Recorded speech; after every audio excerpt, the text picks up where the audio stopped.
오늘은 우리가 누가복음 9장 말씀을 함께 읽었습니다. 여기에 보면 예수님께서 찾아온 무리들을 환대하시는 모습을 보여줍니다. 10절과 11절 말씀을 보면 사도들이 돌아와 자기들의 행한 모든 것을 예수께 여쭈니 데리시고 따로 베세다라는 고을로 떠나가셨으나 무리가 알고 따라왔거늘 예수께서 그들을 영접하사 하나님 나라의 일을 이야기하시며 병 고칠 자들은 고치시더라. 우리가 성경에 보면 예수님께서 이렇게 홀로 또는 제자들을 데리시고 따로 시간을 보내시고자 하시는 모습들을 간간히 보게 됩니다. 참 사람에게는 이런 시간이 필요한 것 같아요. 많은 사람들 틈에서 지내기도 하지만 그러나 때로는 홀로 있는 시간, 이런 시간이 있어야지 우리가 건강한 삶을 살아갈 수가 있습니다.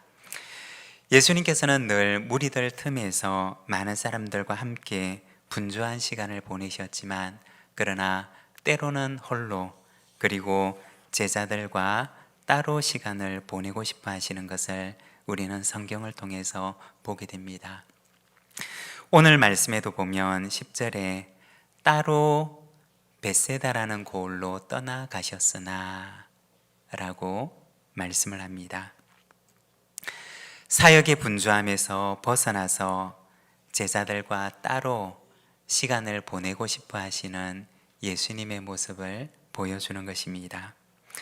예수님에게도 이런 시간이 필요했던 것입니다. 그런데 11절에 보면 무리가 알고 따라왔거늘 이라고 말씀을 합니다.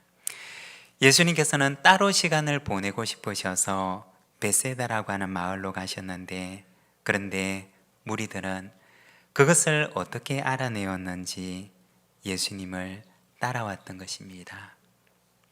사람이 눈치가 없었던 것입니다. 예전에 어떤 분에게서 재미있는 말을 들은 적이 있는데 우스갯소리로 하시는 말씀이 목회 사역을 할 때 참 중요한 것이 있다고 합니다. 믿음, 소망, 사랑, 이 세 가지는 항상 있어야 할 것인데 그 중에 제일은 센스니라. 네, 목회를 할 때 센스가 참 중요하다는 것입니다. 그런데 여기에 보면 예수님께서 이렇게 고단한 하루 사역을 마치시고 제자들과 따로 시간을 보내고 싶으셔서 멀리 떨어져 있는 다른 마을로 가셨는데 그런데 센스가 조금 부족한 사람들이 예수님의 마음을 모르고 거기까지 따라왔던 것입니다. 예수님께서 어떻게 하셨을까요? 아니 사람이 그렇게 눈치가 없습니까? 라고 하지를 않으시고 오늘 말씀에 보면 그들을 영접하사 라고 말씀을 하십니다. 여러분, 이것이 예수님의 환대의 마음인 것입니다. 내 입장에서가 아니라 그 사람의 입장에서 생각을 하신 것입니다.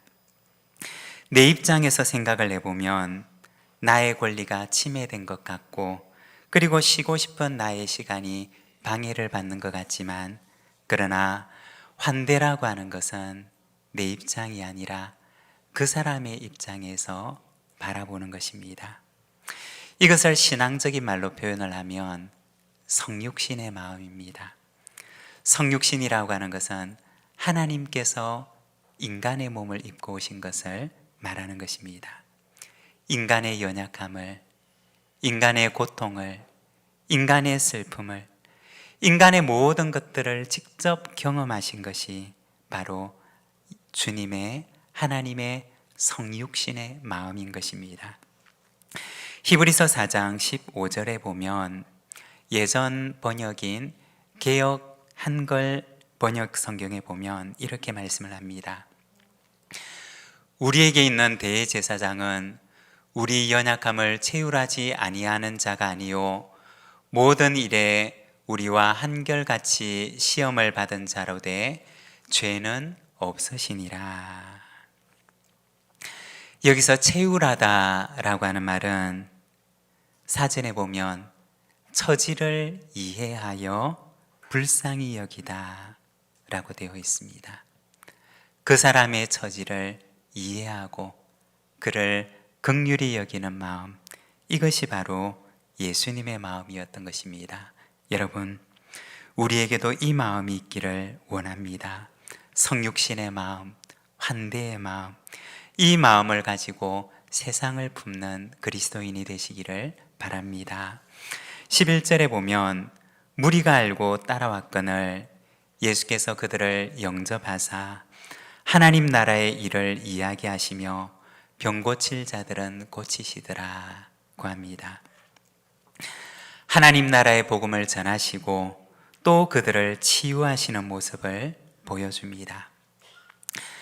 우리가 성경을 보면 이 치유하시는 사역이라고 하는 것은 예수님의 본질적인 사역이었습니다. 이사야서 61장 1절과 2절의 말씀을 보면 이렇게 말씀을 합니다. 주 여호와의 영이 내게 내리셨으니 이는 여호와께서 내게 기름을 부어사 가난한 자에게 아름다운 소식을 전하게 하려 하심이라. 나를 보내사 마음이 상한 자를 고치며 포로된 자에게 자유를, 갇힌 자에게 노임을 선포하며 여호와의 은혜의 해와 우리 하나님의 보복의 날을 선포하여 모든 슬픈 자를 위로하되. 여기 보면 이사야서의 말씀에 메시아가 오셔서 이 땅에서 행하시는 일에 대해서 말씀을 하십니다.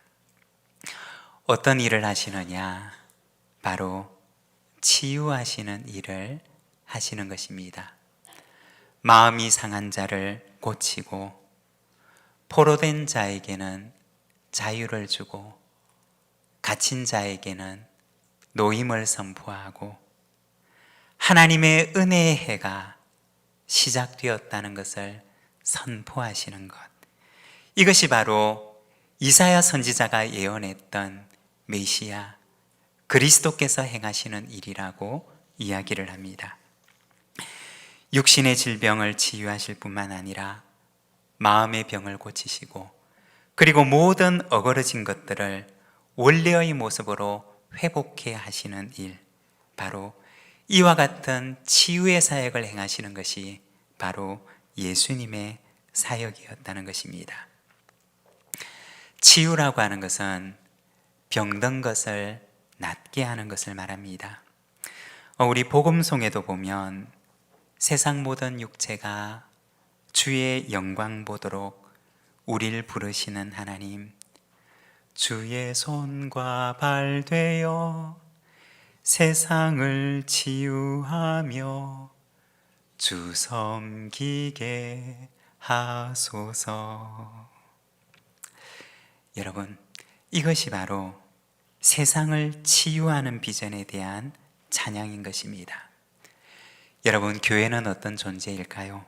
교회는 세상을 치유하기 위해서 치유의 사역을 주님께로부터 받은 존재입니다. 예수님께서 행하셨던 사역이었고 또한 예수님께서 이 땅에 교회에 주신 사명이라는 것입니다. 여러분, 우리 부산지인교회가 이와 같은 치유의 사역을 감당하는 교회가 되기를 원합니다. 예수님께서는 벳세다까지 쫓아온 무리들에게 복음을 전하시고 또 그들의 병든 것을 치유하십니다. 그리고 빈들에서 줄인 무리들을 풍족하게 먹이시는 주님의 모습을 보여줍니다. 오늘은 이 빈들에서 일어난 풍성한 만찬을 보면서 우리가 세 가지를 잠깐 함께 묵상하고자 합니다. 먼저 첫 번째는 인간의 가난함입니다. 12절 말씀을 함께 봉독하겠습니다. 날이 저물어 가매 12사도가 나와 여짜오되 무리를 보내어 두루 마을과 촌으로 가서 유하며 먹을 것을 얻게 하소서. 우리가 있는 여기는 빈들이니이다.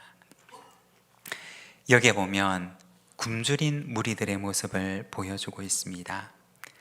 제자들은 주님께 와서 주님, 무리들을 보내어 마을과 촌으로 가서 먹을 것을 얻게 하십시오 라고 말합니다. 굶주린 그들의 주림을 채우기 위해서 그들을 마을과 촌으로 보낼 것을 말했던 것입니다. 그런데 여러분, 우리가 여기에서 굶주림에 지친 이 무리들의 모습을 우리의 마음속에 담고 잠깐 함께 생각해 보기를 원합니다. 그들 속에 있는 인간의 가난함에 대해서 우리가 함께 생각해 보기를 원합니다. 얼마 전에 한 기사를 보았습니다. 어마어마하게 큰 부자였는데, 그런데 이 부자가 엄청난 재원을 들여서 한 가지 프로젝트를 진행하는 내용이었습니다. 어떤 프로젝트였느냐?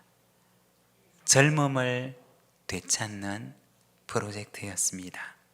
늙지 않고 영원히 젊음을 유지할 수 있는 그러한 비결을 찾는 프로젝트였습니다. 어떻게 하는 것이었느냐? 자신의 젊은 아들과 함께 주기적으로 피를 교환하는 것이었습니다. 그래서 젊은 피를 공급받아서 젊음을 유지하겠다고 하는 한 부자의 프로젝트를 보았습니다. 어마어마하게 큰 부자였지만 젊음을 유지하기 위해서 시도하는 도전이었는데, 엄청난 재력을 가지고 있었지만 그러나 생명의 한계를 지닐 수밖에 없는 인간의 가난함을 보여주는 내용이었던 것입니다. 여러분, 인간의 가난함을 우리의 마음속에 생각해 보기를 원합니다. 부유한 것 같지만 사실은 가난하고, 강한 것 같지만 그러나 실상은 연약하며, 의로운 것 같지만 그러나 그의 내면은 죄악되고, 화려한 것처럼 보이지만 외로운 존재가 바로 인간이라는 것입니다. 어떤 실존 철학자는 이러한 인간을 가리켜서 던져진 존재라고 이야기를 하였습니다. 마치 던져진 것처럼, 그리고 돌아갈 집이 없는 고아와 같이 우주의 어느 한 공간에 의미 없이 던져진 존재가 인간이라고 이야기를 하였습니다. 인간의 가난함을 보여주는 말인 것입니다. 그리고 두 번째는 하나님의 부요함입니다. 16절과 17절 말씀을 함께 봉독하겠습니다. 예수께서 떡 5개와 물고기 2마리를 가지사 하늘을 우러러 축사하시고 떼어 제자들에게 주어 무리에게 나누어 주게 하시니 먹고 다 배불렀더라. 그 남은 조각을 12바구니에 거두니라. 아멘. 오늘 본문에는 나타나 있지 않지만 그러나 마태복음에 보면 이와 동일한 사건이 기록되어 있는데, 마태복음 14장 14절에 보면 이렇게 말씀을 합니다. 예수께서 나오사 큰 무리를 보시고 불쌍히 여기사. 무리의 배를 채우기 전에 먼저 그 앞에 우리 주님 속에 있는 긍휼에 대해서 말씀을 하십니다. 그리고 에베소서 2장 4절에도 보면 이렇게 말씀을 합니다. 긍휼이 풍성하신 하나님이 우리를 사랑하신 그 큰 사랑을 인하여. 하나님은 어떤 분이시냐? 그 안에 긍휼이 가득하신 분이라는 것입니다. 하나님의 긍휼의 부요함을 말하는 것입니다. 인간은 아무에게서도 관심을 받을 수가 없고, 그리고 마지막에는 돌아갈 집이 없는 던져진 외로운 존재가 아니라 하나님께서 긍휼히 여기시는 존재이고, 하나님께서 지극히 사랑하시는 사랑받는 존재라는 것입니다. 바울은 이 사실을 깨닫고서 에베소 교회 성도들에게 편지하는데, 에베소서 2장 4절에 보면 긍휼이 풍성하신 하나님이 우리를 사랑하신 그 큰 사랑을 인하여 라고 얘기를 하면서 하나님의 긍휼과 하나님의 사랑에 대해서 말을 합니다. 여러분, 하나님은 부유하신 분이십니다. 그 안에 긍휼이 부유하시고 그 안에 사랑이 부유하신 분이 바로 우리 하나님이시라는 것입니다. 그리고 두 번째로, 하나님은 우리의 영혼을 먹일 영적 양식으로 부유하신 분이십니다.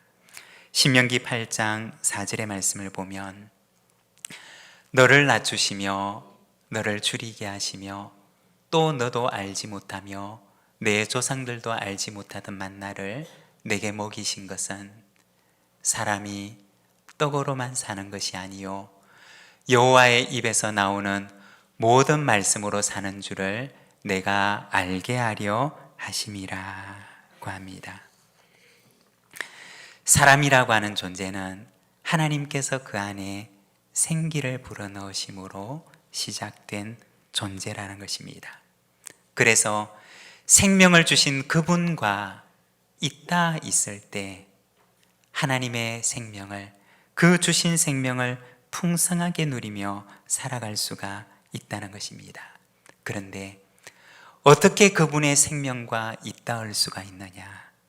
바로 그분의 말씀을 통해서입니다.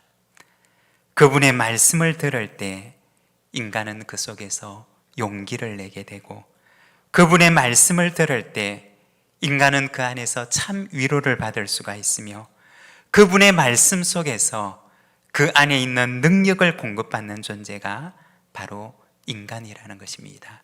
왜냐하면 인간은 하나님의 생명을 받은 영적인 존재로 지음을 받았기 때문인 것입니다. 그리고 세 번째로, 하나님은 우리의 육적인 양식을 공급하시는 육의 양식으로 풍성하신 분이십니다. 오늘 말씀에 보면 감사 기도를 드리는 예수님의 모습을 보여줍니다. 19절에 보면 축사하다 라고 하는 말이 있는데, 이 말의 본래 의미는 감사 기도를 드리다 라는 뜻입니다. 여러분, 생각을 해보십시오. 예수님의 주변에는 5,000명의 무리들이 앉아있고, 예수님의 그 손에는 떡 5개와 물고기 2마리가 있습니다. 무엇을 감사할 수가 있을까요? 5,000명의 무리를 생각해 보면 손에 있는 떡 5개와 물고기 2마리는 너무나 턱없이 작은 것인데, 그런데 예수님께서는 이 작은 양식을 들고 하나님께 먼저 감사 기도를 드립니다. 어떻게 감사 기도를 할 수가 있었을까요? 어떻게 그것을 가지고 감사할 수가 있었던 것일까요?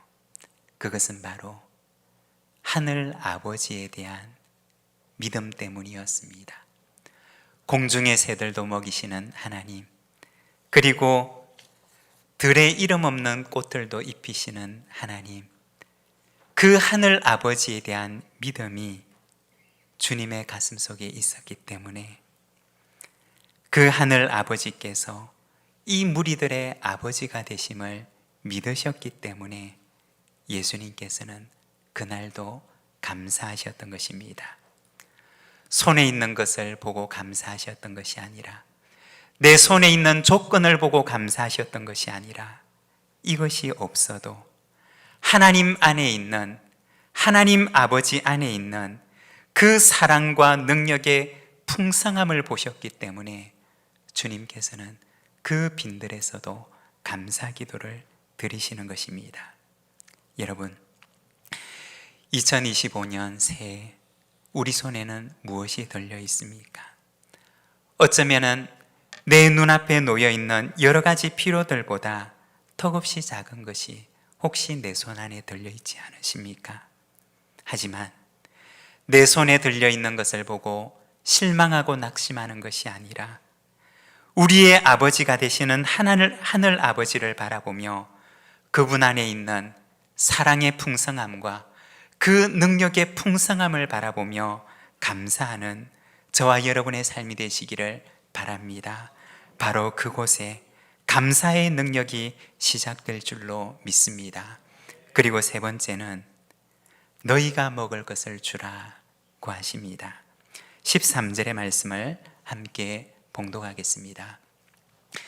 예수께서 이르시되 너희가 먹을 것을 주라 하시니 여짜오되 우리에게 떡 5개와 물고기 2마리밖에 없으니 이 모든 사람을 위하여 먹을 것을 사지 아니하고서는 할 수 없사옵나이다 하니. 예수님께서는 제자들에게 너희가 먹을 것을 주라고 말씀을 하십니다. 제자들은 할 수 없다고 이야기를 하지만 그러나 예수님은 제자들에게 너희가 먹을 것을 주라고 말씀을 하십니다. 사실 제자들에게는 무리를 먹일 수 있는 것이 없었습니다. 왜냐하면 제자들도 역시 빈들의 무리와 같이 가난한 존재였기 때문입니다. 그런데 예수님께서는 이러한 제자들에게 너희가 먹을 것을 주라고 말씀하셨습니다. 왜 그러셨던 것일까요? 주님의 마음 속에는 제자들을 통해서 이 무리를 먹일 양식을 공급할 계획을 가지고 계셨기 때문입니다. 작년에 저는 누가복음 말씀을 묵상하면서 너희가 먹을 것을 주라고 하시는 주님의 이 말씀이 마치 저에게 그리고 우리 부산진교회 공동체에게 주시는 말씀처럼 여겨졌습니다. 그리고 지금도 작년의 그날처럼 주님의 그 말씀이 저의 마음속에 너무나 생생하게 들려옵니다. 주님께서는 지금도 하늘 양식을 세상에 나누어 줄 주님의 신실한 일꾼들을 찾고 계십니다. 누가복음 12장 42절에서 44절 말씀을 보면 이렇게 말씀을 합니다. 주께서 이르시되 지혜 있고 진실한 청지기가 되어 주인에게 그 집 종들을 맡아 때를 따라 양식을 나누어 줄 자가 누구냐? 주인이 이를 때 그 종이 그렇게 하는 것을 보면 그 종은 복이 있으리로다. 내가 참으로 너희에게 이르노니 주인이 그 모든 소유를 그에게 맡기리라. 여러분, 주님께서는 오늘도 주님의 집 사람들을 맡아서 그들에게 때를 따라 양식을 나누어 줄 자가 누구냐? 라고 하시면서 진실한 청지기를 찾고 계십니다. 그리고 그 진실한 청지기에게는 주인의 모든 소유를 맡기겠다고 말씀하십니다. 2025년 이 한 해 세상의 하늘 양식을 나누어 줄 주님의 진실한 청지기가 되시기를 바랍니다. 인간은 가난하지만 그러나 하나님은 부유하십니다. 하늘의 풍성한 양식을 받아 세상에 나누어 주는 사명을 감당하는 저와 여러분, 우리 부산진교회 믿음의 공동체가 되기를 소망합니다. 오늘 우리에게 주신 말씀을 기억하며 우리 함께 응답과 결단의 기도로 하나님 앞에 나가겠습니다.